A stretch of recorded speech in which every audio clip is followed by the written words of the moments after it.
Last, हाँ, हाँ sir, ये एक चीज़ लास्ट है सर, जैसे मैंने 10-15 दिन पहले कोर्स परचेज़ कर लिया था आपका नोट्स का, तो मैंने सर एथिक्स के नोट्स बनाना स्टार्ट कर दिए थे। साइड बाय साइड मैंने पॉलिटी के बनाने स्टार्ट कर दिए आपके नोट्स में से ही, ताकि हम्म। जैसे आपका सर मैंने पॉलिटी का जो कंटेंट है ना आपका मेंस का, वो टोटल मिला के 276 पेजेस का है। तो मैंने हम्म। अभी 122 पेजेस, जिसमें आपका पीवाईक्यूज भी इंक्लूडेड है उनमें, आपने उसमें इंक्लूड कर रखी है। तो सर उसमें मैंने 125 पेज तक के नोट्स बना लिए हैं, और वो मेरे शायद 20 पेज में ही कवर हो गए हैं। हम्म। तो सही है, बढ़िया है। सर ये अप्रोच सही है सर? सही अप्रोच है। जी, मतलब शॉर्ट नोट्स देखो पीवाईक्यूज। हमारे भी हैं, लेकिन आप अच्छे बना रहे हो तो दैट इज वे बेटर। आप उसमें अपनी लर्निंग को भी ऐड कर सकते हो, 10 जगह से और भी चीजें ऐड कर सकते हो, तो दैट इज गुड, बना सकते हो। जी, जी, क्योंकि सर दूसरे का लिखा हुआ ना सर इतना याद नहीं होता, जो खुद का लिखा हुआ होता हम्म। वही याद हो पाता है। देखो, handwritten notes, handwritten pointers बहुत चल रहे हैं, लेकिन हैंड रिटन आप नहीं कर पाओगे, कोई नहीं कर पाता।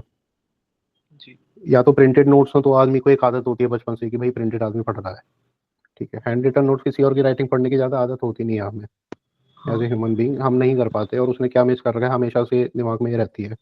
Printed notes and self handwritten notes, these two notes are like legit notes. जी। सर मैंने जैसे दूसरे इंस्टीट्यूट का एथिक्स का कोर्स परचेज़ किया था, क्लासेस देख ली, उसके नोट्स सर शायद आप जानते हो मुदित जैन सर को, तो सर उनके 400 पेज के नोट्स थे। अब मैं उनको दोबारा लेके बैठ रहा हूँ ना सर, वो पहाड़ जैसे दिख रहे हैं कि याद कब होंगे। फिर आपके देखे सर, आपके कंसाइज़ है और बहुत ईज़िली अंडरस्टैंडेबल भी है, तो फिर मैंने उसी में से नोट्स बनाना प्रेफ़र किया। तो आपके सर बहुत जल्दी बन रहे हैं, मैं एथिक्स के भी बना रहा हूँ ना, तो मैं फाउंडेशनल वैल्यूज़ पे 3rd चैप्टर पे आ गया हूँ। तो वो काफ़ी कंसाइज़ है, और वो ये एट द एंड चीज़ें याद ही होनी चाहिए, चाहे आप कहीं से भी पढ़ लीजिए। तो ये उसमें सारा कवर है, आप एक बार मेरे नोट्स को गो थ्रू कर लेंगे, आपको कर लिया। पिछले 10 साल में आगे भी आने वाले में कोई ऐसा क्वेश्चन नहीं मिलेगा जो उस नोट से ना सॉल्व हो रहा हो। जी, जी, जी। आप बिल्कुल निश्चिंत हैं। बाकी जी, मुदित सर को मैं काफ़ी रिगार्ड करता हूँ, रेस्पेक्ट करता हूँ, and they are running their institution. Yes सब सर। बढ़िया है, कोई दिक्कत नहीं है। नहीं सर, बस मैंने आपकी प्रेफ़र की है। हमारे सारे स्टूडेंट्स चले गए बस वहाँ पर। मतलब कंपटीशन बहुत है, मतलब नए स्टूडेंट्स जो है ज़्यादा आए नहीं, एज यू कैन सी। हाँ जी सर। हाँ, तो सबको फिर फोमो हो गया है कि भाई सब वहीं जा रहे हैं तो सब वही कर रहे हैं, तो ठीक है। भेड़ चाल सी हो रखी है sir. Yes, please. A, sir मेरा साइकोलॉजी जैसे ऑप्शन है, मैंने उसका कोचिंग भी लिया था, समझ भी सब आ गया है। आपने गाइड भी किया था, वो यूट्यूब पर वीडियो भी देखा था, बट वो इनिशिएट करने में ना मतलब समझ आ गया है। बट जैसे आपने ज्योग्राफी का उस दिन कराया था, अगर वैसे कुछ कर लें तो मतलब हो जाए, लेकिन वो खुद से हो नहीं पा रहा है। और क्योंकि साइकोलॉजी का मेंटरशिप अवेलेबल भी नहीं है इस लेवल का, कोई मतलब उसको ब्रेक करे। और ज्वाइन भी किया था ऐसा, तो मतलब उस लेवल का नहीं मिल पा रहा है, वो खुद ही करना पड़ रहा है। तो बस मेरा लास्ट ही अटेम्प्ट है ये, मतलब फर्स्ट एंड लास्ट। तो उसको कैसे टैकल कर सकते हैं, अगर आप सजेशन देंगे? लाइक 2-3 महीने में, ये चीज़ तो कॉन्फिडेंस आ गई है जब से आपने बोला है कि 2-3 महीने में कवर हो सकता है। तो मैं सोच रहा था कि अगर आप सजेस्ट करेंगे कंटिन्यू विद दिस ऑप्शनल, या जो आपने लिया था ताकि आप उसमें अच्छे से गाइड कर पाएं, तो 2-3 महीने में खत्म कर देंगे, क्योंकि वो एंड में तो वही है ना, पीवाईक्यू अच्छे से कर लेंगे, समझ आ गया। तो इस पे क्या करना चाहिए सर? देखो, ऑप्शनल चेंज करना इज़ नॉट दैट इजी, क्योंकि किसी भी ऑप्शनल में जो उसका कोर कंटेंट होता है वो तो होता ही है ना। चाहे वो ओवरलैप हो चाहे नहीं हो, लेकिन फिर भी 30-40% जैसे पब भी अगर लिया जाए, तो 30-40% तो नई चीज़ ही है, और आंसर राइटिंग स्किल तो हर ऑप्शनल में चाहिए ही चाहिए, ठीक है। साइकोलॉजी ऑप्शनल में जैसे आपने पढ़ रखा है, समझ में आ गया है, कोर्स एक बार आपने देख चुके हो, तो पिछले 6 साल में अगर लगाया जाए तो कितने क्वेश्चन हैं, नियरली आपके 400 साढ़े 400 क्वेश्चन, एट मैक्स 500 क्वेश्चन अगर 8 साल के लिए लिए जाए तो होंगे, ठीक है। अब उन क्वेश्चन को टॉपिक वाइज डिवीजन तो आपने कर लिया कि नहीं करा?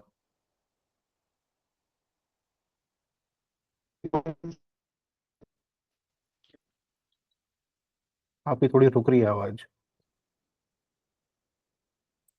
सर हाँ, अब आ रही है, बताइए। वो टॉपिक वाइज सिलेबस को सेग्रीगेट तो कर लिया है सर, बट वो पीवाईक्यू बेस्ड पे नहीं। तो उस और टॉपिक जैसे के आप। फिर पीवाईक्यू लिखो, ढूंढ ढूंढ के नेट से निकाल लो। इतना तो जी सर। समझ में आ गया, आपने पढ़ लिया है तो पीवाईक्यू तो समझ में आ गए होंगे, हाँ भाई ये इस टॉपिक का है, ये इस टॉपिक का है। जी सर। जी सर। भाई ये लेके बैठना पड़ेगा, ऐसे नहीं कोई कोई तुम्हें कर देगा, ठीक है। जी जी जी जी। ये तुम्हें जैसे 2024 का पेपर निकालो, पहला जी क्वेश्चन सर। पढ़ो कौन से टॉपिक में आएगा, कॉपी पेस्ट मारो, ठीक ठीक है। है सर।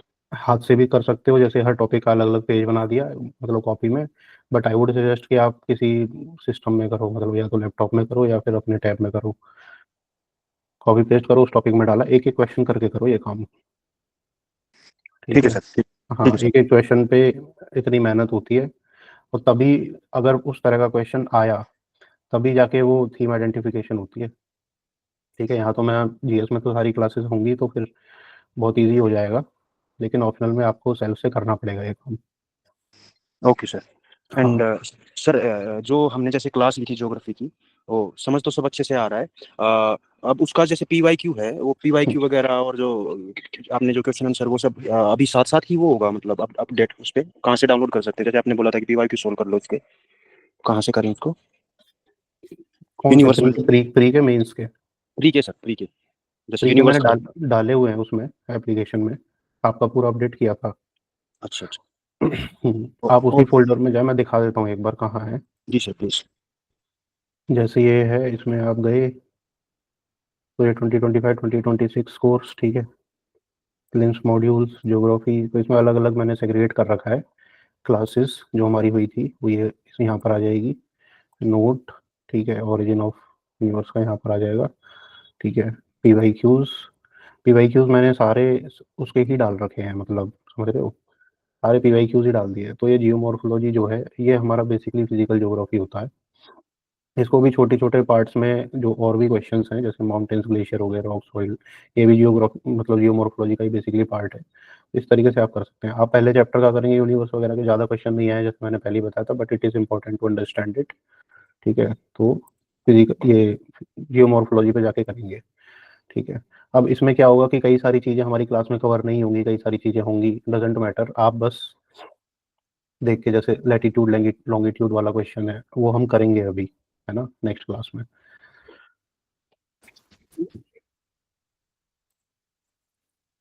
ठीक है, फिर कौन कौन से हमारे मटेरियल अवेलेबल हैं, जो क्वेश्चन हमारे आए थे पिछले साल के, तो ऐसे चलेगा, ये बैकवर्ड्स चलेगा। 2024 का पेपर इसमें अभी नहीं डाला है, बहुत तामझाम है। 2024 का पेपर मैं अलग से करा दूंगा आपको, है ना। तो पी वेव, एस वेव, ये भी हम करेंगे इस मतलब इसी आज की क्लास में ही। हेमिस्फेयर वाले क्वेश्चंस, तो ये अर्थ वाले क्वेश्चंस तो काफ़ी आए हुए हैं। ठीक है, ये सोलर सिस्टम का क्वेश्चन था। तो ये आपको आंख मीच के कर लेने हैं, और इनके जो डिस्कशंस हैं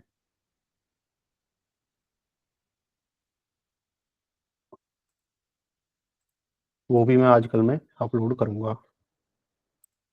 ठीक है, क्लासेस के बाद शाम में मेरे को जब भी टाइम मिलता है ना, इनके डिस्कशंस में अपलोड करूँगा चैप्टर वाइज। जैसे इसमें है हमारे 38 क्वेश्चंस, तो 38 क्वेश्चंस मैं आज अपलोड कर दूंगा। ठीक है, रात में क्लास लेके। ठीक है, तो इस तरीके से होगा। आप बताइए, और anyone else? My last question sir, बस करंट अफेयर को लेकर वो अपडेट एप्लीकेशन पे नहीं दिखा मुझे सर, वो 227 ही था। एप्लीकेशन पे बंद कर दिया। एप्लीकेशन पे अपलोड करने में बहुत टाइम जाता था, तो टेलीग्राम चैनल का जो लिंक दिया है, ठीक है, उसमें बहुत बढ़िया हमारे करंट अफेयर आ रहे हैं।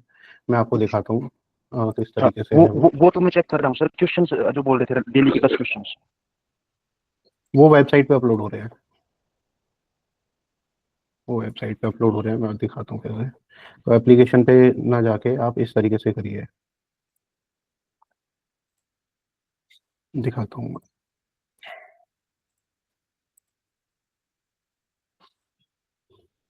जैसे वेबसाइट है, इस वेबसाइट पे आप क्विज में गए, करंट अफेयर क्विज, ठीक है, जैसे 6 सितंबर का यहाँ अपलोड हो गया।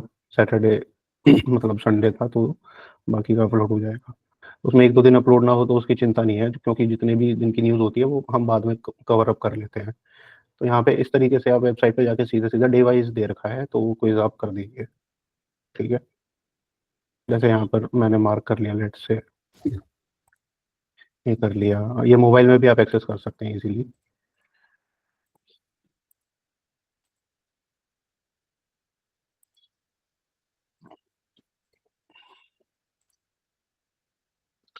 सबमिट करेंगे तो इनके आंसर आपको मिल जाएंगे।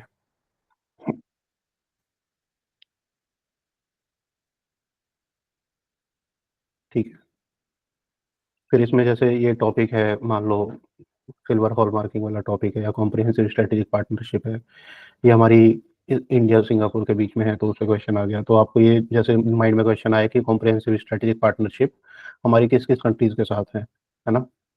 तो कई कंट्रीज के साथ हमारी कॉम्प्रिहेंसिव स्ट्रेटेजिक पार्टनरशिप है, कई कंट्रीज के साथ हमारी स्ट्रेटेजिक मतलब सिर्फ पार्टनरशिप है, ठीक है, तो आपको ये क्वेश्चन आया माइंड में, तो कुछ नहीं करना है, इसको उठाना है और गूगल पे जाके जस्ट सर्च इट आउट कि what is it comprehensive and with how many countries India have such partnership। ठीक है, आप इस तरीके से सर्च मारेंगे तो यहाँ पे सबसे ऊपर ही annexure 1 ministry of external affair का खुल के आ गया। ठीक है, आप इसमें देख लेंगे कि इंडिया की कब कब किसके साथ है। ठीक है, स्ट्रेटेजिक पार्टनरशिप है, थोड़ी सी डिटेल दे आ गई। स्ट्रेटेजिक पार्टनरशिप है यूके के साथ, कॉम्प्रिहेंसिव स्ट्रेटेजिक पार्टनरशिप है, मतलब जो सिंगापुर के साथ रिलेशन है हमारा, वही यूके के साथ रिलेशन है। इटली के साथ थोड़ा कम है, वो अपना इशू आ गया था ना, इटली के साथ हमारी अच्छी होती, वो इशू आ गया था ना नेवल वाला। फिर स्ट्रेटेजिक पार्टनरशिप इन सब के साथ है। फिर कॉम्प्रिहेंसिव देखो, ऑस्ट्रेलिया के साथ हमारी कॉम्प्रिहेंसिव है, ये हमारी कब बिल्ड हुई थी, 2020 में आई थी, पहले से स्ट्रेटेजिक चल रही थी। तो स्ट्रेटेजिक का प्रमोट करके कॉम्प्रिहेंसिव होता है, और कॉम्प्रिहेंसिव का प्रमोट करके भी जो यूएस के साथ है वो होता है। ठीक है, सिंगापुर के साथ है कॉम्प्रिहेंसिव एनएच पार्टनरशिप, ब्रुनेई के साथ है। एनएच का मतलब होगा स्ट्रेटेजिक से थोड़ी अभी नीचे है ना। तो ये है, इसमें थोड़ी सी डिटेल इसमें दी हुई है। ठीक है, ये पता लग गई आपको। फिर और थोड़ा सा देख लिया कि ऑस्ट्रेलिया के साथ 5 साल हो गए।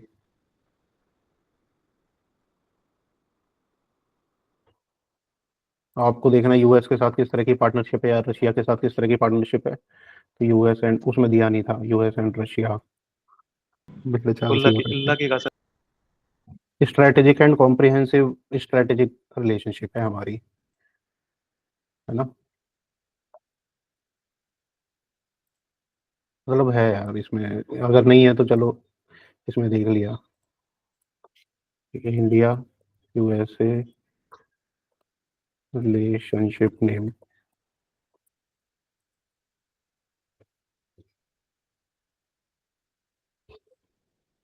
ये है कॉम्प्रिहेंसिव ग्लोबल स्ट्रेटेजिक पार्टनरशिप है यूएस के साथ। ठीक है, फिर हमने देख लिया कि भाई इंडिया रशिया रिलेशनशिप नेम, मतलब एक नाम है रिलेशनशिप का, तो जैसे उसके साथ था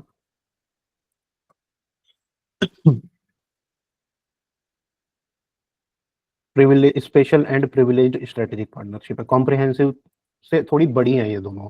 ठीक है, अगर यूएस की लगाई जाए तो कौन सी है, कॉम्प्रिहेंसिव ग्लोबल स्ट्रेटेजिक पार्टनरशिप।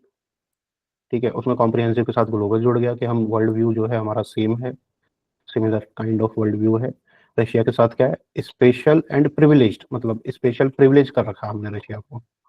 ठीक है, इस तरीके से करेंगे। और बाकी जो न्यूज़ है, न्यूज़ में हम फोल्डर का दे रखा है लिंक, उसमें आप जाएंगे तो इस तरीके से आपको मिल जाएंगी न्यूज़। जैसे इसने बोला we are Adivasi not Hindus, तो यूपीएससी यहीं से उठाएगा कि आदिवासी का कल्चर क्या, कस्टम क्या अलग है नहीं है। ठीक है, तो क्या क्या सिमिलरिटीज़ हैं, क्या क्या सिमिलरिटीज़ नहीं है, थोड़ा बहुत आगे। फिर उसमें आदिवासी के लिए फिर लैंग्वेज, मतलब क्या क्या इश्यूज हैं, क्या क्या गवर्नमेंट कर रही है आदिवासी के लिए। ठीक है, फिर facts and examples way forward. तो इस तरीके से आप डेली बेसिस का पढ़ोगे तो थोड़ा थोड़ा फैक्ट्स फिगर्स आपके माइंड में घुसते चले जाएंगे। ऐसा नहीं है ये चीज़ हमारे नोट्स में नहीं है या वट एवर, लेकिन क्या डेली बेसिस का थोड़ा बहुत कर लोगे ना तो बहुत आसानी हो जाएगी। जैसे टाइगर सेंसस पे हुआ, अब ये न्यूज़ आ गई टाइगर टाइगर बढ़ गए। इस न्यूज़ का कोई इंपॉर्टेंस नहीं है सच, ठीक है, आपको नहीं पढ़नी चाहिए थी, लेकिन इस न्यूज़ के बहाने क्या हुआ कि हमें टाइगर का पता लग गया कि टाइगर सेंसस होता है, और टाइगर सेंसस पे क्वेश्चन पूछा जा सकता है कि कब कब होता है, कैसे होता है। ठीक है, अब जैसे एम स्ट्राइप्स पे क्वेश्चन आ गया था, ठीक है, तो और भी आ सकता है कि कितने फेज में होता है। ठीक है, या फिर ये आ सकता है कि कितने सालों में होता है, 2 साल में होता है, 4 साल में होता है, 5 साल में होता है ना। कितने टाइगर्स हैं वर्ल्ड के, 75% टाइगर। अब एनवायरमेंट में बायोडाइवर्सिटी का क्वेश्चन आ गया तो आपको ये चीज़ पता है ना। टॉप टाइगर रिजर्व कौन से, ये तो क्वेश्चन आ ही सकता है, बिल्कुल रेलेवेंट क्वेश्चन है कि भाई हमारे देश में कौन से टाइगर रिजर्व में सबसे ज़्यादा टाइगर है, तो आपको पता है कि हाँ भाई कॉर्बेट में है। ऐसे ही जब हाथी का पढ़ेंगे तो हाथी सबसे ज़्यादा कहाँ पर है ना। फिर सिक्योरिटी पे क्वेश्चन आ गया कि भाई ट्राई सर्विस इंटीग्रेशन इनएविटेबल। अब ट्राई सर्विस इंटीग्रेशन क्यों है, क्यों चाहिए, है ना। फिर ये है कि वाई रिफॉर्म्स नीडेड, तो बहुत ही क्रिस्प तरीके से लिख रखा है कि भाई थ्रेट लैंडस्केप हमारा चेंज हो रहा है, लेगेसी स्ट्रक्चर है उसमें बहुत ज़्यादा इनएफिशिएंसी है। ठीक है, स्पेंडिंग में इनएफिशिएंसी है, जॉइंटनेस चाहिए क्योंकि आजकल यही चल रहा है और एआई का ज़माना है। फिर रिफॉर्म्स कौन-कौन से हो चुके हैं कि भाई सीडीएस आ गया, अग्निपथ स्कीम आ गई, फिर department of military affairs CDS को दे दिया। मेक इन इंडिया पे बहुत ज़्यादा जोर है। डिफेंस एक्विजिशन प्रोग्राम में जो है हम 70% तक अब इंडिया से ही में ही बना रहे हैं काफ़ी चीज़ें, ठीक है। ये है डिफेंस एक्सपोर्ट्स में रहेगा, लेकिन there are still reforms needed, what are the reforms needed, ठीक है। तो ये हो गया। तो पढ़ लिया एक बार, तो ऐसी सारी न्यूज़ पढ़ोगे तो आपको क्या है, आधा 1 घंटा लगेगा, और न्यूज़पेपर पढ़ने की या कुछ और करने की ज़रूरत नहीं है। ये प्रॉपर मेंस की थीम से अलाइनमेंट है। I do it my self, ठीक है। तो आप उस चीज़ की चिंता मत करें कि ये रेलेवेंट है एग्ज़ाम के लिए या नहीं है, ठीक है। तो जो रेलेवेंट है, जितना रेलेवेंट है, मैं वही डाल रहा हूँ इस एक्सरसाइज में। है ना? तो ये 2 चीज़ हैं बस। आप एक बार पढ़ लो, इससे थोड़ा मेंस का तुम्हारा पर्सपेक्टिव क्लियर हो जाएगा, और वो जो जो मैंने एक्सरसाइज बताई थी उसकी क्विज़ वाली, वो कर लो, ठीक है। क्लियर हो गया डाउट?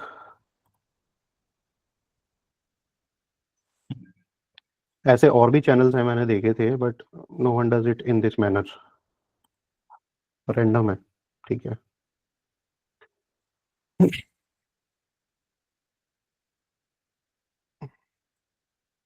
नीरज, आप पूछो। नमस्ते सर। नमस्ते। सर जैसे आपने ज्योग्राफी स्टार्ट करवाई है, पीवाईक्यूज करवाए थे फर्स्ट क्लास में, तो सर आप बेसिकली थोड़ा सा ब्लूप्रिंट बता दीजिए कि आप कैसे कैसे फॉलो करोगे, जीएस 1 देन जीएस 2 कब तक कंप्लीट हो जाएगा, ताकि हम अपनी प्रिपरेशन जो है खुद की वो आपके साथ अलाइन कर सकें। मैं बताता हूँ इसमें कैसे कैसे होगा। That we have plan to finish geography by this month completely, ठीक है। जिसमें हमारी जो नंबर ऑफ क्लासेस रहेंगी वो ऑन एन एवरेज 15 क्लासेस पर सब्जेक्ट रहती हैं, ठीक है। ज्योग्राफी की 15 क्लासेस, इसमें 30 आवर्स के आसपास रहेगी। प्रीलिम्स की, मेंस की भी ऐसी रहेगी। ऑन एन एवरेज मैं आपको बताता हूँ कि जैसे ज्योग्राफी के अगर हम मेंस की क्लास ले रहे हैं और उसमें क्वेश्चंस हम कर रहे हैं, तो जो पहली 1-2 क्लास में तो हम उसका बेसिक फंडामेंटल्स जो भी हैं, उन लोगों के लिए जिन लोगों ने प्रीलिम्स की तैयारी कर रखी है, क्योंकि मेंस तो मैंने बोल ही रखा है कि प्रीलिम्स का आप देख लो, उसके बाद ही मेंस पे जाओ। कई लोग ने डायरेक्टली मेंस ज्वाइन किया है, तो उनके लिए है कि मैं थोड़ा सा बेसिक्स फिर भी डिस्कस करूंगा, है ना। 1-2 क्लास में बेसिक्स आएगा, उसके बाद हमारा जो क्लास रहेगी उसमें नियरली 10 to 15 पीवाईक्यूज हम पर क्लास डिस्कस करेंगे, ठीक है। 10 to 15 पीवाईक्यूज हम डिस्कस करते हैं, तो हमारी नियरली 10-12 क्लासेस में हमारी एक वो फिनिश हो जाएगी। तो मतलब मोर और लेस जो हमारी मेंस की क्लासेस रहेंगी वो नियरली 30 आवर्स के आसपास रहेंगी, और जो प्रीलिम्स की क्लासेस है, ठीक है, वो ज्योग्राफी की नियरली वो भी 30 to 40 आवर्स के बीच में रहेंगी, इससे ज़्यादा नहीं होगी। तो ये है मॉडल। तो इस हिसाब से आप कि इस महीने में हमारी इतनी ही क्लासेस लगभग पड़ रही हैं, थोड़ा महीना एंड होने से पहले ही हम कंप्लीट कर देंगे ज्योग्राफी, और इसी स्पीड में आप चलते जाओ। क्लास जो हुई थी पहली प्रीलिम्स की, मेंस की, आपको क्लियरिटी तो आई होगी काफ़ी हद तक कि भाई हाँ क्या जी। आ रहा है क्या नहीं आ रहा है। हाँ जी प्रीलिम्स की सर। जो क्लास है वो भी आप देखोगे कि हर कंसेप्ट को बहुत ही ज़्यादा खोल खोल के डिटेल में पढ़ाने का मतलब नहीं है। बस ये है कि क्या इंपॉर्टेंट है क्या इंपॉर्टेंट नहीं है, जितना हमें समझने की ज़रूरत है या जितना मुझे समझ में आता है, मेरा प्रीलिम्स नहीं रोका कभी, उतना एक्चुअली आपको आना चाहिए। कोई टॉपिक है, कोई फैकल्टी मेरे से बहुत बढ़िया डिटेल में पढ़ा सकता है, लेकिन उसकी ज़रूरत ही नहीं है। जी जी सर, मैं एक्चुअली ओनली मेंस में ही हूँ, प्री में नहीं हूँ मैं। सर थोड़ा सा मतलब बेसिक चीज़ें मेरी क्लियर है, तो फिर इसलिए मैंने ओनली मेंस ज्वाइन किया था। तो अभी के लिए सर मैं दिन के 1 से 2 घंटा प्रीलिम्स को दे देता हूँ, ताकि static subjects by December complete हो जाए, और उसके हम्म, बाद फुल फुल फ्लैज प्री में लग जाएंगे। तो करंट अफेयर और मॉक टेस्ट वगैरह तब से लगाने स्टार्ट कर दे। और मेंस आप पे रिलाई कर रहा हूँ सर मैं पूरा का पूरा। हाँ, ठीक है। जी, जी। और सर आधे दिन के लिए कोशिश कर रहा हूँ, आधा दिन ऑप्शनल को दे दूँ। हम्म, एंथ्रोपोलॉजी है सर। नोट्स वगैरह बना रखे हैं, बस वो उसके बाद राइटिंग प्रैक्टिस और नोट्स को मल्टीपल टाइम्स रिवीजन, वो उस वाले फेज़ में हूँ। आप बिल्कुल इस चीज़ के लिए निश्चिंत रहें, ठीक है। अपनी तैयारी मतलब जितना मैं करा रहा हूँ उतना तो है ही है। एडिशनली आप फर्स्ट अपना ऑप्शनल में जल्दी फिनिश करके प्री पे कूद सकते हैं, ठीक है। मेंस आराम से चलाते रहो, जल्दबाजी जी। की कोई ज़रूरत नहीं है। सर एक चीज़ और लास्ट है, मैंने आपका सर नोट्स वाला कोर्स परचेज़ करा था 10 दिन पहले के आसपास। तो सर मुझे लगा कि मेरे को नोट्स की ज़रूरत है, क्लासेस की नहीं है। तो फिर सर मैं जब वहाँ से डाउनलोड करने लगा, तो सर वहाँ पे डाउनलोड का ऑप्शन ही नहीं आ रहा था। फिर मैंने क्वेरी भी रेज़ करी, चैट का जो ऑप्शन होता है वहाँ अब पे। देखो, तो आप तो अभी प्रोग्राम में हो ना, इसमें मेंस प्रोग्राम में। हाँ सर, मैंने इसीलिए फिर मेंटरशिप जॉइन करी, ताकि मैं डाउनलोड कर सकूँ। फिर मैंने आपका लेक्चर देखा, तो मुझे बहुत अच्छा लगा कि क्लैरिटी हो रही है, कॉन्सेप्चुअल क्लैरिटी हो रही है, समझ में चीज़ें तो आ लोग रही, नहीं बैठ भी समझते रही। हैं। दूसरी चीज़ ये है कि नोट्स जो हैं हम उसमें प्रोवाइड कराते हैं, है ना। और इट इज़ अनजस्ट कि मतलब जो लोग पूरा मेंटरशिप प्रोग्राम ले रहे हैं, ठीक है, उन्हें नोट्स की अवेलेबिलिटी है, तो जो सिर्फ नोट्स का प्रोग्राम लेते हैं उन्हें सिर्फ उसमें एप्लीकेशन में अवेलेबिलिटी है, they are not downloadable, they are not printable. तो जो मेंटरशिप का पोर्शन होते हैं तो उन्हीं को हम जो है notes downloadable and printable formats में देते हैं। ठीक हाँ है। जी सर, हाँ जी, बिल्कुल सर। Hello sir. सर इस ईयर मैंने प्रीलिम्स दिया था और उसको देने से पहले मैंने आपने जो एक टेलीग्राम पे वीडियो डाली थी, आपने 2024 के पेपर की आपने वीडियो डाली थी टेलीग्राम पे। तो मैंने वो वीडियो देखी थी पूरी एंड मतलब उससे काफ़ी कॉन्फिडेंस आया और मैंने पेपर अच्छा भी दिया। मुझे पेपर से निकल के लगा कि हो जाएगा, बट सीसैट मेरा क्लियर था, बट प्रीलिम्स कुछ रीजन से रह गया होगा। तो सर उसके बाद फिर मतलब जितना मैंने देखा यूट्यूब पे और सब जगह, तो मेरे को आपका जो कंटेंट था वो लगा कि मतलब उतना ही है जितना मुझे चाहिए। मतलब उसमें कुछ भी ऐसा एक्स्ट्रा नहीं है जो ऊपर से आ रहा है कहीं पे, या जो कहीं पे रेलेवेंट भी नहीं रहने वाला है। तो सर मतलब अब किस तरह से किया जा सकता है कि जैसे मैं अभी वर्किंग भी हूँ साथ साथ, तो किस तरह से मैं अपना एक्स्ट्रा काम कर सकता हूँ कि मेंस के लिए भी हो जाए। और प्रीलिम्स का तो आपने मेंस के लिए मतलब ले रखा है मैंने, आपका जो मेंटरशिप प्रोग्राम है। आपने 2 दिन पहले लिया, यस। जी सर। तो सर इसमें मतलब, और सर एक मेरा इशू और है कि जो आपने टेलीग्राम का हमें लिंक भेजा है ना, 10-15 जो आपके वो हैं चैनल्स हैं, दस सर पंद्रह उसमें नहीं है, प्रॉब्लम। 6 है बस। 10 नहीं सर, 8 थे शायद उसमें। देखता हूँ, पता नहीं मैं तो। एंड सर उसमें प्रॉब्लम ये आ रही है कि टेलीग्राम पे हम 2 से ज्यादा चैनल एक साथ ज्वाइन नहीं कर पा रहे हैं। तो सर अगर वही सेम कंटेंट वेबसाइट पे क्या मिल जाएगा हमें? वेबसाइट पे नहीं मिलेगा, देखो मैं बता रहा हूँ, मैं कॉस्ट कटिंग मोड पे हूँ। मेरे ज़्यादा एडमिशन आए नहीं है ठीक है, टू बी ट्रू तो। और बल्कि ये सॉल्यूशन बेटर है, पहले मैं पीडीएफ प्रोवाइड करता था, ठीक है, उस जी सर। पीडीएफ में डेली की जो पीडीएफ होती थी वो होती थी हमारी करीब 7 8 10 पेज की, ठीक है। और उसमें इतने बढ़िया कंटेंट नहीं आते थे क्योंकि पीडीएफ बना रहा हूँ वो करा रहा हूँ, तो वो आउटसोर्स करता था। You can directly rely on these, मतलब क्योंकि मैं अब खुद कर रहा हूँ काम, ठीक है। तो ये काफ़ी इसमें ओके जो है सर। एफर्ट डेली का 1.5 2 घंटा मैं देता हूँ इन इन नोट्स को बनाने में, जो करंट अफेयर के हैं। तो डेली बेसिस में कुछ नहीं, आपको न्यूज़ स्क्रॉल करनी है ना, और ये जो है जो क्विज है ये लगाने हैं बस। एंड और सर एक और न्यूज़ मेरा डाउट। स्क्रॉल आप कभी भी कर सकते हो, ठीक है। हाँ, ओके सर। टेलीग्राम में है तो आप ये जुगाड़ इसमें कर सकते हो कि टेलीग्राम में और भी आईडी जुड़ जाती है तुम्हारे उसी फोन में। कोई और नंबर है ना, उस नंबर जी पे सर। टेलीग्राम यू बना लो, ठीक है, डुअल सिम होता है, तो दूसरे नंबर से ज्वाइन कर लो आप। वो तो ओपन ही है ओके। ना ग्रुप। जी दूसरे सर। नंबर पे आप फोल्डर बना लो। जरूरी थोड़ी ना है कि उसी चैनल जो आपका मेन टेलीग्राम चैनल है उससे करो। तो ये भी एक पॉसिबिलिटी है इसमें।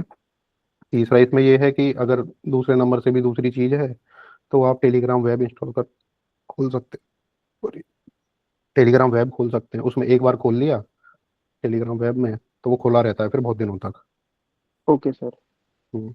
एंड सर मेरा एक लास्ट डाउट ये है सर, जैसे लास्ट ईयर मतलब मेरे को अपना मेंस का बहुत क्लियर नहीं था, तो मैंने मेंस के लिए अच्छे से प्रिपेयर भी नहीं किया था, बट प्रीलिम्स के लिए किया था। तो सर अब जैसे अब मैं ऑप्शनल के लिए कितना टारगेट रख सकता हूँ कि मुझे इतने टाइम में अपना ऑप्शनल कंप्लीट करना है? देखो वैसे तो अगर फुल फ्लेजेड आप ऑप्शनल करो तो आपका 1.5 महीने में ऑप्शनल कोई भी ऑप्शनल कंप्लीट हो सकता है। लेकिन मैं ये बताऊंगा आपको, जैसे अभी सितंबर चल रहा है, सितंबर अक्टूबर नवंबर एंड तक आप आराम से फिर भी अगर डेली 3 घंटे के आसपास आप दे रहे हो तो आपका आसानी से ऑप्शनल हो जाएगा विद मतलब सारी चीज़ें। तो ऑप्शनल की जो स्ट्रेटेजी है आपने देखी होगी वही फॉलो करनी है, कुछ और नहीं है उसमें। कि नंबर ऑफ टॉपिक्स गिनो 1 2 3 4 करके। कि पेपर 1 कौन सा ऑप्शनल है आपका? Sir anthro. हाँ एंथ्रो है, नीरज का भी एंथ्रो है। थोड़ा नीरज इनको बता देना किस किस आपने टॉपिक सेग्रीगेशन करा हुआ है नीरज? सर नोट्स बनाए हुए हैं मैंने टॉपिक वाइज। टॉपिक वाइज आपने नोट्स बनाए हुए हैं, ठीक है। जी।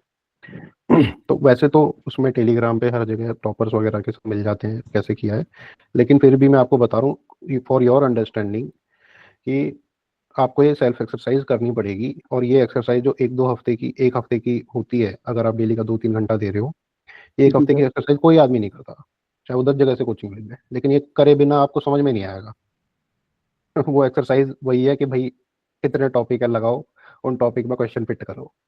सब क्वेश्चन का आंसर नॉलेज के पीछे भागते करना ही नहीं है। इतना बेसिक आपको पता होना चाहिए कि सिलेबस को पढ़ने के बाद कि भाई ये जो क्वेश्चन आया ये पर्टिकुलर उस टॉपिक का है। इतनी क्लैरिटी होनी चाहिए बस, ठीक है। और अगर क्लैरिटी नहीं भी है ना तो क्वेश्चन है, अब भाई आपने टॉपिक में लिए, अब कौन से टॉपिक में फिट होगा, इसमें जो ब्रेन लगता है ये टॉपिक, वो जो थीम आइडेंटिफिकेशन जो हम कहते हैं वो बहुत ज़्यादा जरूरी है, चाहे वो ऑप्शनल हो चाहे कुछ हो। क्योंकि ऑप्शनल में भी, चाहे एंथ्रो का तो पता नहीं मेरे को, लेकिन जो डायनामिक ऑप्शनल होते हैं, पॉलिटी हो गया, सोशियोलॉजी हो गया, पबेड हो गया, इनमें आदमी को यही पता नहीं लगता क्वेश्चन पूछ कहाँ से रहा है, लेकिन सुना सुना सा लगता है सब चीज, सारे क्वेश्चन सुने सुने से लगते हैं, लेकिन उसमें लिखना क्या है तो उसमें फंस जाता है आदमी। वो चीज अभी क्लियर होगी जब आप ये काम कर लोगे। एक बार ये काम कर सर लिया, एक्चुअली आपको फिर 2-2 3-3 पेज के नोट बनाने हैं हर टॉपिक, मतलब एक तरीके से मॉडल आंसर टाइप बनाना है या नोट बनाने हैं हर टॉपिक के। सर डेढ़ एक्चुअली सौ मेरा बैकग्राउंड बायोलॉजी से है, तो मतलब इसलिए मैंने एंथ्रो को चूज किया, क्योंकि उसमें ना ह्यूमंस के बारे में ही सब कुछ है और वहाँ पे मैंने काफी पढ़ा भी हुआ है, तो रेलेवेंट जा सकता है। और ऐसा भी मैंने पढ़ा था कि एंथ्रो का जो सिलेबस है वो काफी कंसाइज मैनर में है, मतलब क्वेश्चंस आप बहुत जल्दी उसमें प्रेडिक्टेबल पता है कर थोड़ा, सकते हो हाँ। कहाँ से आ रहे हाँ हैं। तो जी बस सर। ये काम करो और उनके सॉल्यूशन बना लो।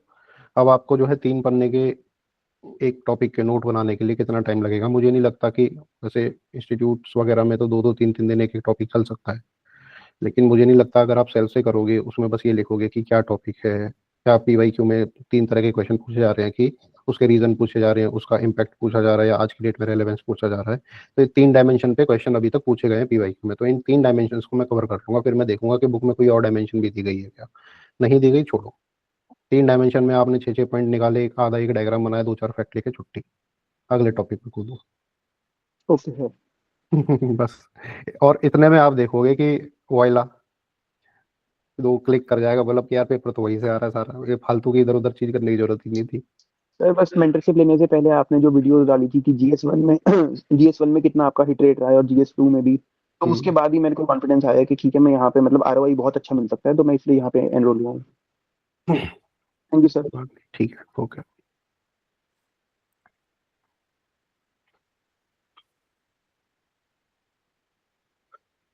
रोहित। जी सर, मेरा डाउट अकाउंटेबिलिटी सीट से रिलेटेड था कि मैं आपकी क्लासेस से कैसे अलाइन करूँ उसको, क्योंकि डेट मेंशन नहीं था। अकाउंटेबिलिटी शीट आपकी भाई लास्ट तक चलेगी, वो क्लास शीट नहीं है, वो आपकी अकाउंटेबिलिटी शीट है, मेरी नहीं है। हमारी क्लास का तो बता दिया, ज्योग्राफी है तो जैसे जैसे ज्योग्राफी का चलता है पैटर्न, कि पहले हमने बताया पहली क्लास में कि पहले जियोमॉर्फोलॉजी होगा, मतलब फिजिकल ज्योग्राफी, उसके बाद हम क्लाइमेटोलॉजी करेंगे, उसके बाद हम ओशनोग्राफी करेंगे, उसके बाद हम इंडिया पर्सपेक्टिव का जितना भी है सारा करेंगे, लास्ट में हम इकोनॉमिक्स रिसोर्स ज्योग्राफी करेंगे, ह्यूमन ज्योग्राफी बेसिकली। ठीक है, तो ये 5-6 मॉड्यूल्स हैं। ठीक है, तो इस तरीके से हमारी ज्योग्राफी की क्लास चलेगी, आंख मीच के करते रहो बस। वो जो शीट है जो ज्योग्राफी की प्रीलिम्स की मैंने शेयर करी थी, उसमें यूनिवर्स के बारे में जो भी चीज़ें मेंशन है वो सारी हमारे नोट्स में, नोट से ही मैं क्लास ले रहा हूँ। ठीक है, और ऐसा नहीं है आप कोई और सोर्स फॉलो कर रहे हो तो मेरे नोट्स पढ़ोगे, नहीं, क्लास देखते रहो समझने के लिए, समझ में आ गया, अपने नोट्स फॉलो करो या अपनी किताब फॉलो करो, कोई दिक्कत नहीं है।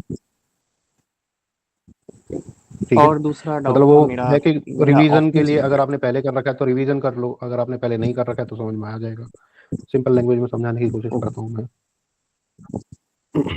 और बताइए। और मेरा दूसरा डाउट सर PSIR ऑप्शनल से रिलेटेड था कि उसको कैसे कवर करें। हम्म, बेसिकली कितना मंथ लगेगा मुझे कवर करने में, थोड़ा ये ब्रॉड है इसका सिलेबस।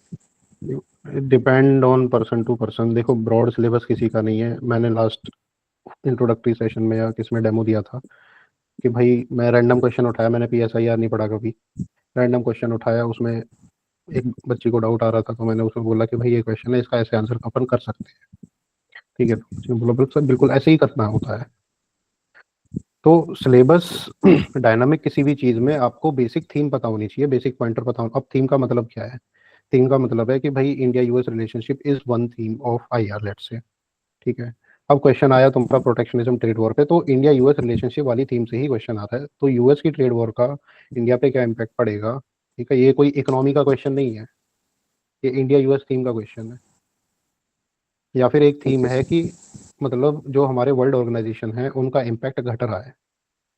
ठीक है, ये एक थीम है कि उस पर आपने आंसर लिखा कि भाई उनका इम्पैक्ट क्यों घट रहा है, कि वो बहुत सारी वर्ल्ड प्रॉब्लम को सुलझाने में नाकाम रहे हैं, ये प्रॉब्लम्स थी हमारी, है ना। और या फिर वो वर्ल्ड पावर्स को साथ में लेने में नाकाम रहे हैं, वर्ल्ड वॉर बढ़ती जा रही है, या फिर ये पावर पॉलिटिक्स जो है US का डोमिनेंस बढ़ रहा है, या मल्टीपोलैरिटी आ रही है, तो बहुत ज़्यादा स्ट्रेन हो रही है relationship, what ever the case में भी, आप इसमें 6-7 पॉइंट अपने लिखो और उनको कैसे रिजोल्व किया जा सकता है वो लिखो, इंडिया का व्यू पॉइंट लिखो, ये एक थीम होगी। अब इस पे कैसा भी टेढ़ा मेढ़ा क्वेश्चन आ गया कि multilateralism is increasing, the end of unilateralism, post cold war world, जितने भी क्वेश्चन आ गए वो सारे इसी टेक्स्ट से आंसर हो जाएंगे तुम्हारे, होंगे कि नहीं होंगे। यस। यूनिलेटरलिज्म के क्वेश्चन हो गए, या फिर मल्टीलेटरलिज्म के क्वेश्चन हो गए, या फिर इंडिपेंडेंट फॉरेन पॉलिसी का जो आजकल जमाना चल गया है ना। तो ये तुम्हारे उसी टेक्स्ट से सॉल्व हो जाएंगे विद पार्ट्स, सब पार्ट भी हो जाएगा। कि जैसे इंडिपेंडेंट फॉरेन पॉलिसी का जमाना चल गया, तो आप ये बोलोगे क्यों चल गया, उसका रीजन क्या है कि मल्टीलेटरल जो हमारे वर्ल्ड ऑर्गेनाइजेशन है वो सारे फेल हो रखे हैं। एक एक का एग्जांपल दोगे, यूएन का, WHO, WTO का, ठीक है, फिर ये अपना ये पाकिस्तान ने जो हुड़दंगी करी है, फिर तो आप उसका भी एग्जांपल दोगे कि ये जो, तो ये हमारी न्यूक्लियर वाली जो बॉडी है उसका। फिर आप जो है इसका भी एग्जांपल दे सकते हो, अपनी ये ICAI है ना, सिविल एविएशन वाली, उसका भी दे सकते हो कि एयरबस और बोइंग के अलावा ये किसी को लाइसेंस ही नहीं देते हैं। चाइना ने इतने सारे प्लेन बना रखे हैं, है ना, तो ये लाइसेंस ही नहीं देते किसी रशियन कंपनी को, चाइनीज कंपनी को, फॉर वर्ल्ड सेफ्टी के लिए। तो इसमें भी मोनोपोली कोई यूरोप ने कर रखी है। तो ये ऐसे पैक्यूलर एग्जांपल भी हैं। तो ये आपको जो है करंट अफेयर धीरे धीरे देखते रहो, क्या चल रहा है क्या नहीं चल रहा है, मैं डालता रहूंगा, तो उसमें इस तरह के पॉइंटर्स बहुत आ जाते हैं। खत्म। फिर उसके क्या सॉल्यूशन हो सकते हैं, वही सॉल्यूशन जो है तो सुधारने के सॉल्यूशन है, वही आपको मल्टीलेटरलिज्म बढ़ाने के सॉल्यूशन मिलेंगे, है ना। वाई इट इज हार्मफुल, है ना, इंडिपेंडेंट फॉरेन पॉलिसी क्यों हार्मफुल है भाई, सनक चढ़ गई, डिक्टेटर है, क्या कर ले, क्या करेगा, टेरिफ वॉर कर देगा, सेना दौड़ा देगा। इंडिपेंडेंट फॉरेन पॉलिसी तो ये होती है। यूक्रेन का जो गधा है जेलेंस्की, इसने अपनी आधी जनता मरवा दी, आधी जनता मरवा दी इसने अपनी।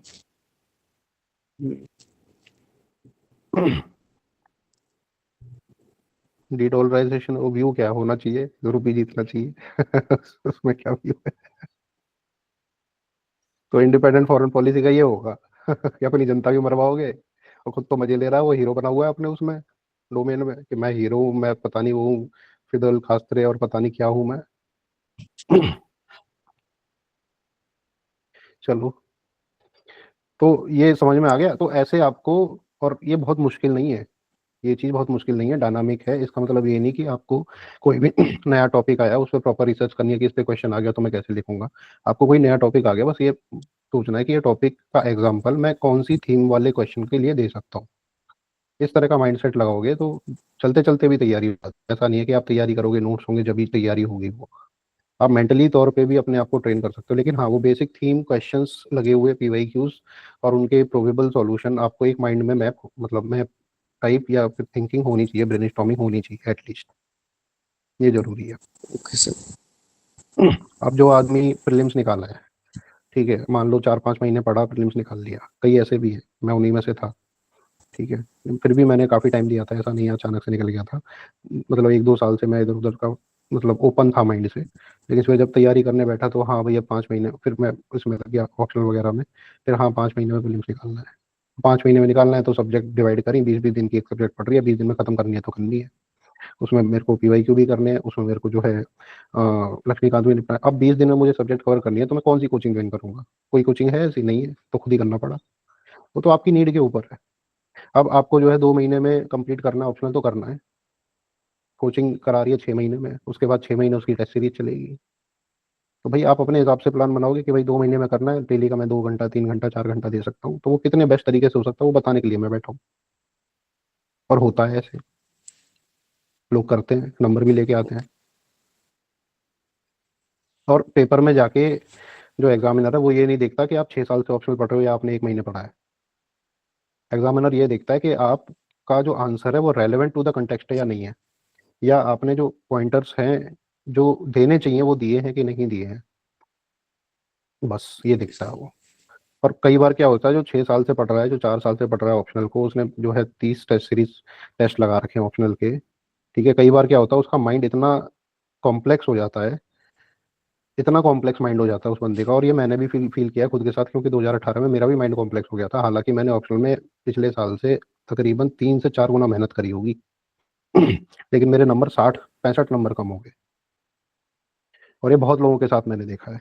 सोशियोलॉजी में मेरा एक मतलब जूनियर है, तो वो 5 साल से मेंस दे रहा है कंटिन्यूस, और सोशियोलॉजी में उसके 230 से नंबर नहीं बढ़े। उसने इस साल ऑप्शनल चेंज किया, PSIR दिया है। सोशियोलॉजी एकदम ईजी ऑप्शनल है, उस बंदे का दिमाग भी अच्छा है। मुझे ये समझ नहीं आया उसके 230, फिर मैंने एक दिन उसकी शीट देखी, मैं कहा दिखा यार, तो वो दिखाता नहीं था, मतलब वो ऐसे समझता था कि भैया कुछ बोल देंगे तो मेरी नीची हो जाएगी थोड़ी सी, तो मैं कहा दिखाइयो क्या सीन है।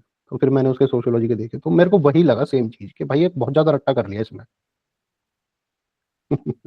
उसके आंसर में वो नेचुरल फ्लो ही नहीं हो रहा रटे हुए पॉइंट्स लग रहे हैं और पूरा स्ट्रक्चर्ड प्रॉपर लिखा हुआ है उसने, फिर भी नंबर नहीं आ रहे। मैंने कहा भाई इसमें थोड़ा चेंज कर। मैं कहा ऐसे करके भैया ऐसे कैसे करेंगे। उसे रटा, वो उसका माइंड है रटा हुआ चाहिए उसे। फिर वो यही ढूंढता था कि कहाँ से बेस्ट रट लूं। ऐसे तो उसे बहुत मिल जाते थे, लेकिन रटे हुए से काम चलता नहीं है, स्पेशली इन डायनामिक ऑप्शनल रटे हुए से काम नहीं चलेगा। एंथ्रो में कर लो, एक बार को समझ में आता है, बट डायनामिक ऑप्शनल में नहीं चलेगा। माइंड ओपन करके चलो, आराम से चलो, कोई दिक्कत नहीं है। ठीक है, जब आंसर राइटिंग प्रैक्टिस होगी ना, तो हम प्रैक्टिस ही ये करते हैं कि भाई ये क्वेश्चन आ गया, कॉम्प्लेक्स क्वेश्चन है, इसको हम कैसे लिखेंगे अगर हमने नहीं पढ़ा है तो। इस एक्सरसाइज से बहुत सारे क्वेश्चन सॉल्व हो जाते हैं और डर खत्म हो जाता है। Thank you sir. आशु। जी सर। तो सर नमस्ते सर। हाँ नमस्ते। सर मैं अभी तो किसी प्रोग्राम से नहीं जुड़ा हूँ, लेकिन लास्ट ईयर में जुड़ा था, तो मतलब मैंने उस समय इसकी पढ़ाई नहीं की थी, क्योंकि मैं यूपी पीसीएस पे शिफ्ट हो गया था, तो उसका मेन चेंज हो गया। तो फिर अब मतलब मैं सोचा हूँ कि वापस से इसे स्टार्ट किया जाए। मैंने पढ़ तो रखा है सर, मैं 3-4 साल से तैयारी कर रहा हूँ, तो मैंने पढ़ तो रखा है ठीक ठाक। मतलब प्रीलिम्स से मुझे डर नहीं लगता। ऐसा लगता है कि प्रीलिम्स में 2-3 महीने भी पढ़ूंगा तो मेरा निकल जाएगा। ऐसा नहीं है। मतलब मुझे लगता है सर ऐसा, मतलब मैं पढ़ाई नहीं कर रहा ऐसा कुछ, लेकिन मुझे लग रहा है बस ऐसा। तो और बाकी मेंस में भी मैंने पढ़ रखा है कि ठीक ठाक पढ़ रखा है, तो आंसर भी राइटिंग करें, लेकिन मैंने 23 के बाद छोड़ दिया है। 23 के बाद मेरा मन ही नहीं करा पढ़ने का। तो अब उसके बाद आपको में ये फिर मैं देखना है कि पढ़ाई ज़्यादा इसमें नहीं होगी, इसमें होगा माइंड ओपननेस। माइंड ओपननेस पे ध्यान दो आप। स्ट्रेटेजिक करेंगे कोई भी चीज़ तो यार करने में मज़ा आता है। जैसे कि अब ज्योग्राफी है, हम आपने पहली क्लास देखी होगी मेंस की, राइट? तो उसमें हमें क्या पता लगा कि भाई क्वेश्चन कहाँ से आ रहा है, कैसे आ रहा है। तो ये वो वाली टॉक हो गई जो हम यूट्यूब पे वीडियो देखते हैं, ठीक है, मजे के लिए देखते हैं। तो ऐसे ही हम क्वेश्चन भी मजे के साथ ही करेंगे। तो उसमें वैसा नहीं है कि भाई पढ़ रहा हूँ इसमें 10 पॉइंट आने चाहिए, वो अपने आप आएंगे आपके। आप बस माइंड ओपन करके कॉन्टेक्स्ट को समझो तो सही। उस वहां पर जाके जो जिस चीज भी चीज का क्वेश्चन है, उस पोजीशन में जाके सोचो तो सही एक बार, अपने आप पॉइंटर्स आएंगे। समटाइम्स आई हैव सीन कि कई बार मैं चैट जीपीटी का यूज करता हूँ, और जैसे मैंने क्वेश्चन पढ़ा, मेरे माइंड में 10 पॉइंट आ रहे हैं, और मैंने आंसर डाला, क्वेश्चन को डाला चैट जीपीटी में, कॉपी किया, फिर मैंने देखा कि भाई किस टाइप का आंसर दे रहा है वो। भाई वही पॉइंट निकाल के दे रहा है वो, और बल्कि और सर बेकार सर पॉइंट दे रहा है, फिर मेरे को बहुत मॉडिफाई करना पड़ता है उसमें। हम्म। और सर मतलब जैसे मैं तो जैसे कि अभी मैं स्टार्ट करता हूँ, जैसे मतलब मुझे इस बार का जो स्टेट पीसीएस दिया था, वो तो उसका उसका रिजल्ट ड्यू है अभी, और आगे आगे वाला भी आ गया है, तो वो भी देना है मुझको। तो मैं सोचा हूँ अब मुझे मेंस का शुरू करना है, तो अब कैसे भी मुझे शुरू करना चाहिए। नोट्स है मेरे पास, पढ़ भी रखा है मैंने, ऑप्शनल भी सब कुछ पढ़ रखा है उसमें। मतलब आपको मेंस की तैयारी करनी है 3-4 महीने में पूरी, राइट? हाँ। देखो मेंस की तैयारी का सिंपल सादा सीन है, जीएस 1 2 3 4 है। कोई एक सब्जेक्ट उठाओ, जीएस 1 जीएस 2 उठाओ, लेट से पॉलिटी उठाओ। थीम देखो कितनी थीम है, कितने क्वेश्चन आ रहे हैं, उन क्वेश्चन को ब्रेनस्टॉर्म कर लो, पीवाईक्यूज को। That's it. आपने पढ़ रखा है तो नोट्स बेसिकली सेम चीज है। कुछ नहीं समझ में आए, कोई क्वेश्चन सॉल्व ना हो, उस टाइम पे आप जाके नोट्स देख लो। ऐसे क्वेश्चन के सॉल्यूशन मैंने इतने ठीक ठाक बनाए हैं कि उससे ही समझ में आ जाएगा आपको। जी सर। सर बस इतना एक ही है, चीज और उसके मुझे अलावा आएगा ही मुझे नहीं। लगती है, एक चीज और मुझे लगती है कि मेरी तैयारी जब बहुत सही होती है, जब मुझे कोई कॉन्टिन्यूस मतलब टारगेट देता है, या जैसे एक कोई मेंटर है उनसे 2-3 दिन में या एक हफ्ते में बात हो रही है कि सर मेरी तैयारी सही जा रही है, या उनके मुझे फीडबैक या रिव्यू मिलते रहता है, तो मैं और अपने आप को अच्छा कर पाता हूँ। तो आप इसमें एक काम करो, अकाउंटेबिलिटी शीट्स आपको दी गई है, ठीक है, मेंस जी की सर। जो है वो ज्योग्राफी की, वैसे मैं आज अपलोड कर दूंगा उसके लिए, ठीक है। आज नहीं, मतलब लगेंगे उसमें। नोट्स तो मैं अपलोड कर दूंगा फिजिकल ज्योग्राफी के, अभी कर दूंगा आफ्टर दिस सेशन। वो तो मैंने कल बैठ के रिफॉर्म करे हैं पूरे। अकाउंटेबिलिटी शीट्स जो है वो भी चेंज हो रही है हमारी। चेंज इसलिए हो रही है जी मेंस की स्पेसिफिकली, क्योंकि थीम में थोड़ा मॉडिफिकेशन कर रहा हूँ मैं, ठीक है। पुरानी थीम जो है वो थोड़ी सी, दो टॉपिक्स ऐसे हैं वो आपस में अलाइंड हैं, लेकिन वो अलग अलग हैं, ठीक है। क्रोनोलॉजी ऊपर थोड़ी ऊपर नीचे थी, तो उनको मैं और स्ट्रक्चर्ड फॉर्म में मतलब उसको कर रहा हूँ। तो आप 2025 में जाके थीम देखेंगे तो वो भी रेलेवेंट है, ठीक है। और स्ट्रक्चर्ड आपकी धीरे धीरे आ जाएगी, समझ रहे हो? तो सर इसमें मुझे कौन सा बैच ज्वाइन करना चाहिए। मतलब मैं पीछे था, पीछे मैंने पढ़ा नहीं, मतलब 24 वाले बैच में था मैं, मतलब पूरे कॉम्प्रिहेंसिव बैच में, लेकिन उसमें मैंने पढ़ा नहीं, मैं स्टेट पीसीएस की तरफ शिफ्ट हो गया था। तो अब मुझे हम्म। कौन सा बैच बैच ज्वाइन करना चाहिए। देखो अभी ये जो क्लासेस हैं हमारी, ये तो मैं अपलोड करूंगा उसमें। आप प्रीलिम्स के लिए अगर कॉन्फिडेंट फील कर रहे हैं तो आप मेंस को ज्वाइन कर लें। वैसे आई वुड सजेस्ट कि कॉम्बो कर लें, क्योंकि सारी चीज़ें जो हैं, अगर हाँ कॉम्बो कर सकते हैं मेंस का कर लीजिए आप, लेकिन आप कॉन्फिडेंट होने चाहिए प्रीलिम्स में। बेसिकली ये है। अच्छा। ठीक है, ठीक है। ठीक सर। और सर एक सवाल ये था कि मतलब बहुत जगह फोमो चल रहा है कि मतलब मेंस रेडी बाय दिसंबर, तो ये क्या है, मतलब इसमें क्या है कुछ सर? नहीं है। क्या मतलब जो मेंस के बाद दिसंबर फोमो तक फोमो नहीं होगा तो बैच कैसे बिकेंगे? अगर वो दिसंबर तक रेडी नहीं हुए सर, मतलब आपको अपने एक्सपीरियंस से क्या लगता है कि जो मेंस से दिसंबर तक रेडी नहीं होंगे, क्या वो नहीं कर आगे उनका नहीं हो पाएगा? देख लेना जितने बच्चे अब निकलेंगे उनके इंटरव्यूज। ऐसा नहीं है, देखो प्रेपरेशन ऑलवेज हेल्प्स। बस मेरा ये पॉइंट है कि अगर आप जनवरी से प्रीलिम्स की तैयारी शुरू कर रहे हो, जैसे वो बता रहे हैं मेंस रेडी हो जाओ।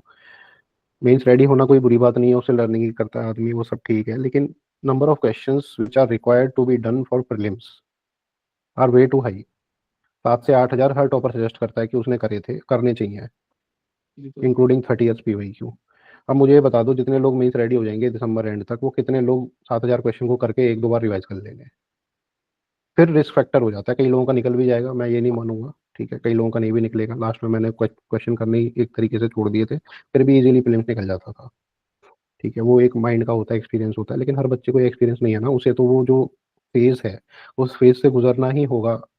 कि भाई तुम 8 हज़ार क्वेश्चन करके दो बार उसको दोबारा रिवाइज कर जा रहे हो, तभी वो माइंड चलता है तुम्हारा, मतलब वो मशीन की तरह काम करता है कि क्वेश्चन देखा फटाक सी ना, मतलब देख के आंसर आ गया, अंदर से ही आ जाता है। कई बार रैंडम क्वेश्चन टेलीग्राम ग्रुप्स में मैं देखता हूँ, मैं आंसर कर देता हूँ, ज़्यादातर सही होते हैं, ज़्यादातर सही होते हैं, और उनके बारे में मेरे को करंट अफेयर का क्वेश्चन है, मुझे कुछ कंटेक्ट नहीं पता, मैं अपने क्वेश्चन भी कई बार करता हूँ, ठीक है, तो उसमें भी ज़्यादातर सही होते हैं। मेरे को कुछ नहीं पता, करंट अफेयर आज की न्यूज़ नहीं पढ़ी, लेकिन मैं कर रहा हूँ, लेकिन फिर भी सही होते हैं। तो वो चीज़ आपकी क्वेश्चन करे बिना नहीं आएगी, आपको करना पड़ेगा। यू कैन नॉट से बी कॉन्फिडेंट कि भाई मुझे सिलेबस आता है और मेरा जो है फिल्म निकल जाएगा, नहीं, ऐसा नहीं होता। वो माइंड ट्रेन होता है धीरे धीरे करके, डे टू डे करके। और कई लोगों को ये जो है बहुत जल्दी ट्रेन हो जाता है, 3-4 महीने में ट्रेन हो जाता है, मैं ये नहीं कह रहा नहीं होता है। कई लोगों का ये 2-3 साल में जाके ट्रेन होता है। ये ह्यूमन एरर है, या फिर जो है भगवान ने ऐसे बनाया, या हमारी बुद्धि ऐसे डेवलप हुई है। अलग अलग आदमियों का अलग अलग है, लेकिन मैंने ये देखा है कि एक पॉइंट पे जाके हर आदमी का हो जाता है, अगर वो प्रॉपर इनपुट दे रहा है बिना हार माने। और सर मतलब जो मैंने 23 वाला मेंस दिया था, रिस्की है, तो मतलब उसमें अगर मतलब जनवरी से शुरू किया तो रिस्की है। जी सर।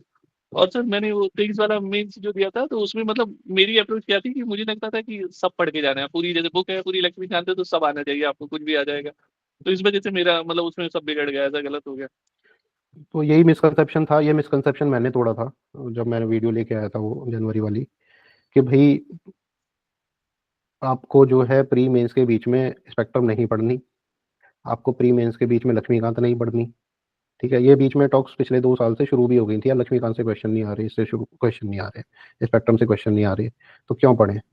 तो फिर बच्चों के दिमाग में डाउट था, तो क्या पढ़ें? मैंने बता दिया था, ये पढ़ो, खत्म काम।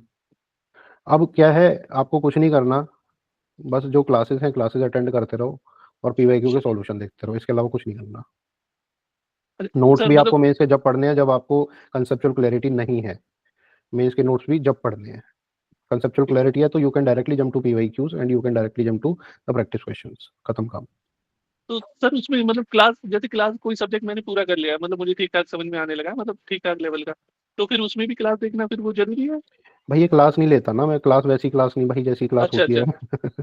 तो मैं रेगुलर ये क्लास समझ रहा हूँ सर वैसे। ये ये ये थोड़ा मैं क्वेश्चन रख दिया सामने, अब मैं पता भाई क्या इसमें करोगे बताओ, तो थोड़ा ब्रेनस्टॉर्मिंग सेशन टाइप आप मान मान के चल सकते हो, अच्छा अच्छा, है ना। नहीं मैं वो सोचा था प्रॉपर जो लेक्चर की क्लास जैसे चल रही है पूरा कोई टॉपिक करने। नहीं, थोड़ा डिफरेंट है मेरा, मतलब क्लास ही कह सकते हो, है तो क्लास ही बेसिकली वो, लेकिन वैसी क्लास नहीं है भाई। मैं आपको सिंपल बात बताता हूँ, मैंने अपने जीवन में कभी किसी टीचर से नहीं पढ़ा, मेरे को समझ ही नहीं आता था क्या बोल रहा है क्या नहीं बोल रहा है। एक मैथ को छोड़ के मेरे एक 7th-8th क्लास में टीचर थे, राकेश सर। ठीक है, वो ये वाले राकेश नहीं थे, दूसरे वाले राकेश थे, छोटी सी हाइट के। उनको छोड़ के, और एक शैली मैडम थी 12वीं क्लास में, बस 2 टीचर मेरे को याद है जिनसे मैंने कुछ सीखा होगा, बाकी सब मैं खुद पढ़ा हूँ। मुझे समझ ही नहीं आता था टीचर का।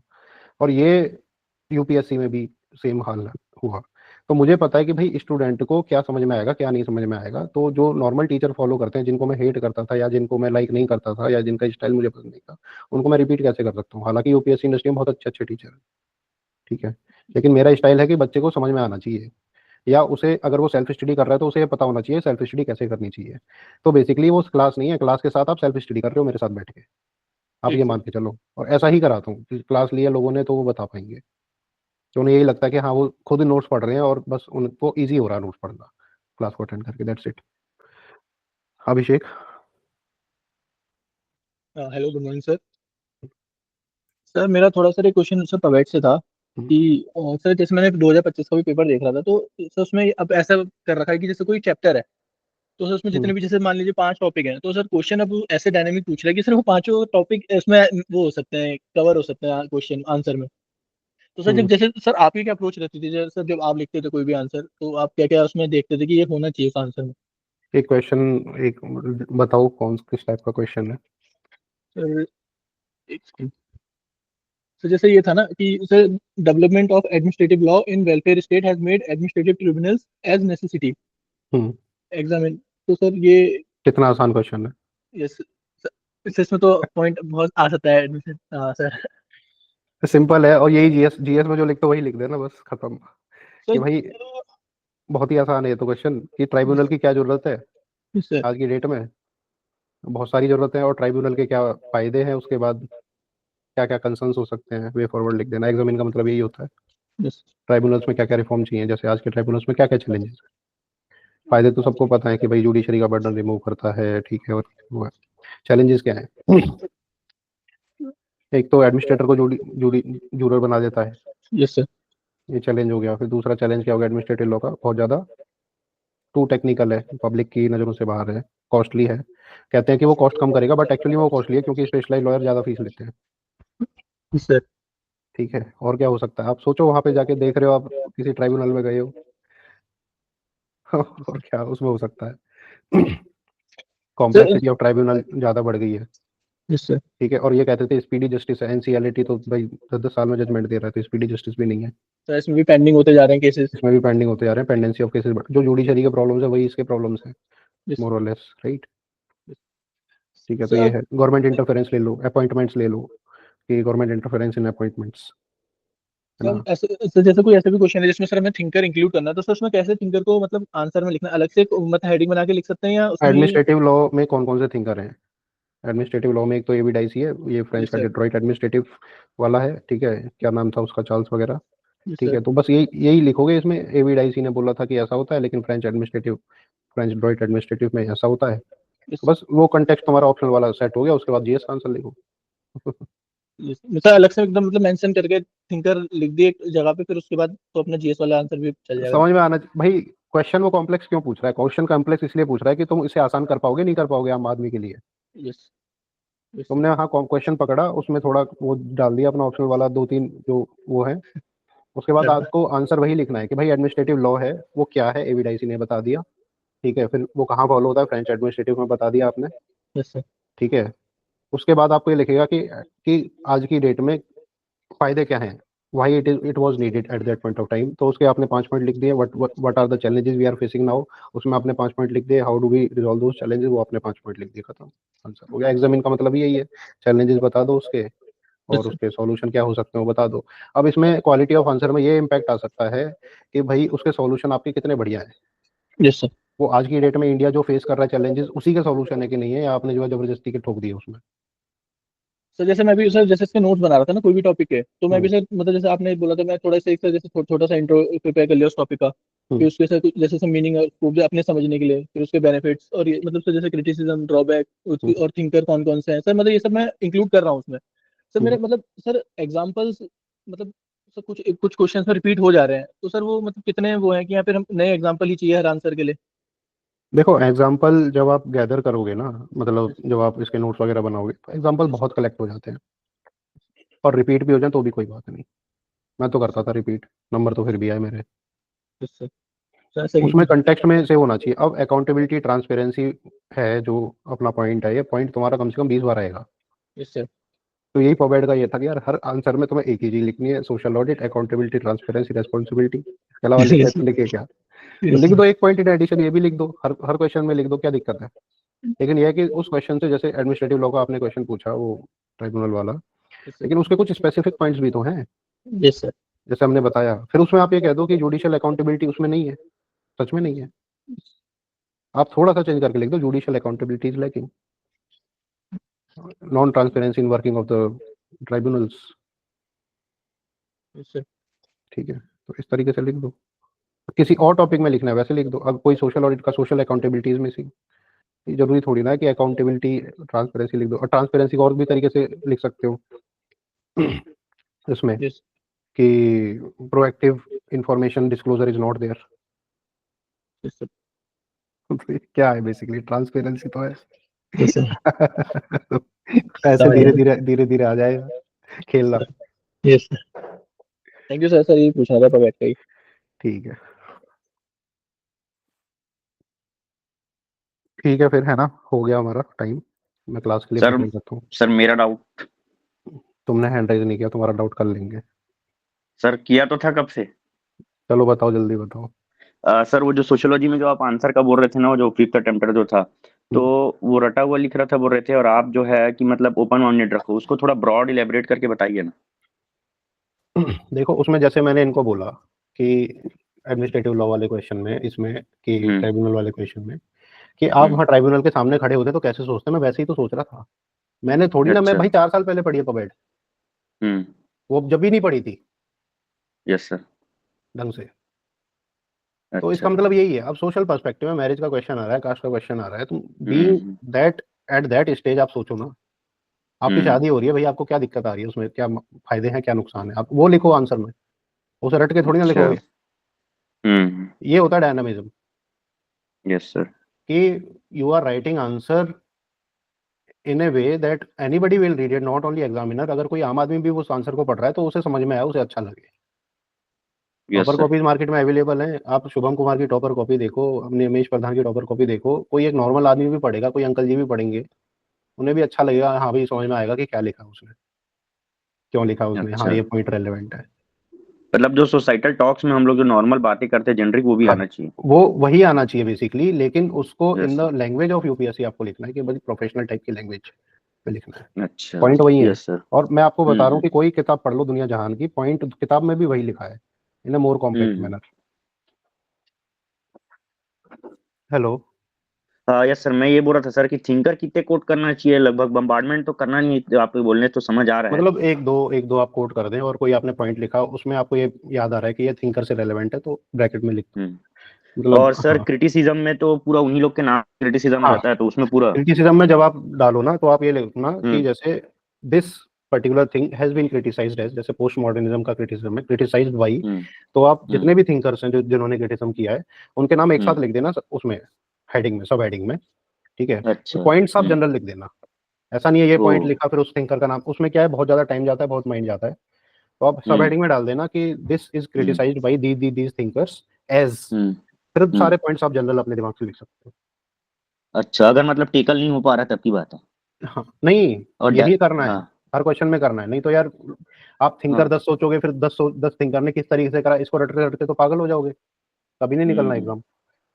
जनरल अप्रोच से निकलेगा। हाँ एट मैक्स आप ये कर सकते हो कि भाई सब हेडिंग में लिख दिया कि ये क्रिटिसिज्म ये 3-4 थिंकर ने किया है, ठीक है, ऐसे किया है, एज फॉलोइंग, वो लिख दिया, खत्म। या इसको सपोर्ट किया है, इन थिंकर्स ने किया है, वाई दे सपोर्टेड, वो पॉइंट्स लिखती है उसके पॉजिटिव। बस ये है कि जीएस में आप ये लिखते कि उसके पॉजिटिव डायरेक्ट लिख रहे थे, बस इसमें ये है कि थिंकर्स ने बोला है इसलिए ये पॉजिटिव है, बस अंतर इतना। और नहीं भी हो तो भी चलेगा, मैं आपको बता रहा हूँ, क्लियर बता रहा हूँ ये चीज, कि अगर आपने थिंकर के नाम नहीं भी लिखे हैं तो आपके 15 में नॉर्मल जो है थिंकर लिखे 8 नंबर आ रहे थे, थिंकर ना लिखे 7 नंबर आएंगे। हाँ 1-1.5 नंबर कटेगा, क्योंकि लिखा तो आपने ठीक बात है ना, चीजें रिलेवेंट रहनी चाहिए और स्पेस फिलिंग रहना। हाँ बस थिंकर को ऐड करके वो लेजिटिमेसी बढ़ जाती है।